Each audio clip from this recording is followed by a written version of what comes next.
బొప్పాయి తింటే వేడి చేస్తుంది అని చాలా మంది చెప్తుంటారు. అవునమ్మా. బొప్పాయి తిన్న రోజు కాళ్ళు చేతులు లాగుతున్నాయి అని కూడా అంటూ ఉంటారు చాలా మంది. మరి ఇది కొంతమందికి రక్తం పడుతుందను. సరేనమ్మా, మీరే కాదు, నేను ఇప్పుడు వరకు 30 ఏళ్లలో చెవులు వాచిపోయేంత మంది ద్వారా విన్నానమాట. అంటే నాకు డౌట్ అమ్మా, బొప్పాయి నిండా 90% వాటర్ ఉంది.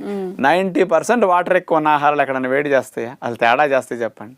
అంటే ప్రకృతి మాత ప్రసాదించిన ఆహారాలే మనకు పడకపోతే మన చేతులతో తయారు చేసుకున్న ఆవకాయలను, పులుసులు, ఫ్రైలు పడుతున్నాయి కానీ మనకి బొప్పాయిలు వేడంటే అర్థమేమనుందమ్మా? ఎవరి శరీరంలో అయితే నీళ్లు సరిపడా లేవో, నీళ్లు చాలని వారికి ఆ వేడి లక్షణాలు వస్తే ఆ నీళ్లు చాలనందువల్ల వచ్చిన వేడిని బొప్పాయి మీద తోసేస్తున్నారు వాళ్ళు.